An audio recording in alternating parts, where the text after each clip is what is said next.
Dr. Nitin Saraswat, a mind trainer, psycho-spiritual counselor, and life coach. So today we're going to talk about decision making. One word, decision making, and it covers the whole life. If you are asked what your life is a sum total of the decisions that you've taken, isn't it? And isn't it that you always think that the decision you took, you wished if you had a chance to go back in the history and change many of them, and you think that by changing some of your decisions, life would have been better? Well, time machine may not be a possibility right now, but we have another possibility. We can train ourselves to be a good decision maker.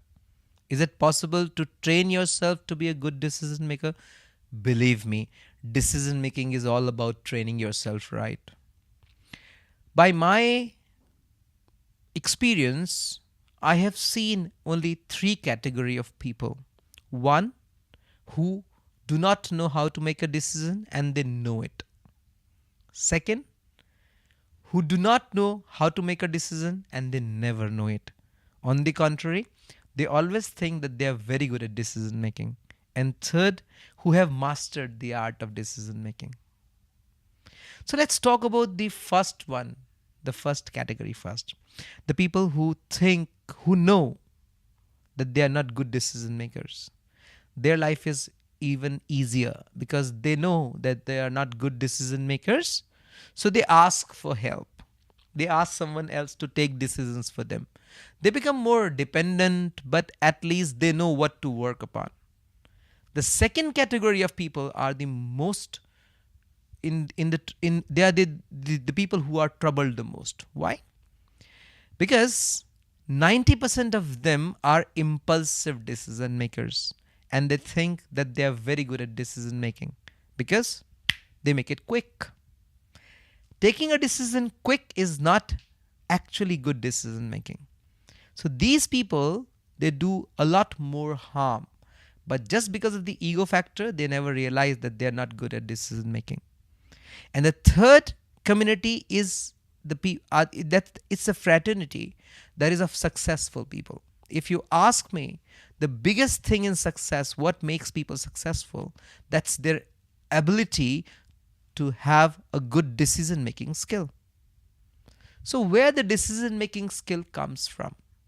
Number one, please first ask yourself to assess yourself.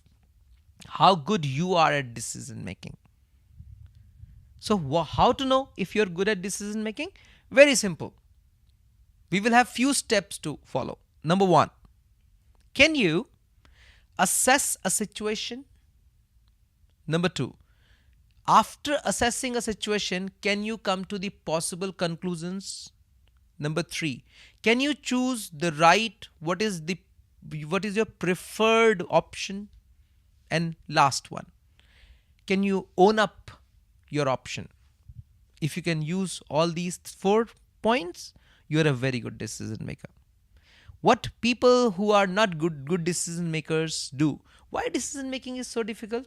Because you have to live with your decision. You have to own up your decision. And you don't want to own up your decision. And there's a beautiful quote in English. Like, not taking a decision is like standing in the road. In between the road. You're bound to get crashed. You will be run over by the time. People who do not take decisions, what they do, they let the time reduce their options and then the time takes a compulsive decision for them. They are left with no option. Suppose you like 2 girls or you like 2 boys and you're not taking any decision. So the time will decide for you. Maybe both will leave you, or maybe one will get married and you will be left with the another one. Suppose you have 3 job options and you're not able to decide. So what will happen? The time will decide for you. So please don't let the time decide for you. And if you're impulsive, what will you do? You will just go by the impulse. No, don't do it either way. Please, neither be impulsive nor let the time decide for you. Then what to do? Very simple. Give yourself a time frame to assess the situation. Take a copy and a pen, assess the situation, Step number two, pen down all the possible options that you have. Number three, give yourself a time frame to decide upon one option. Ponder, tell yourself, okay, I have this 24 hours to ponder upon. Ponder as much as you want, but after that time, you will take a decision. And the most important step, own up your decision. Remember, even the bad decision was the second best decision that you should have taken, you could have taken. So, no harm taking a bad decision. Just make sure that you did your homework right. That's how you train yourself. Once you learn how to take decisions good, I bet you're going to have a much happier life. Thank you.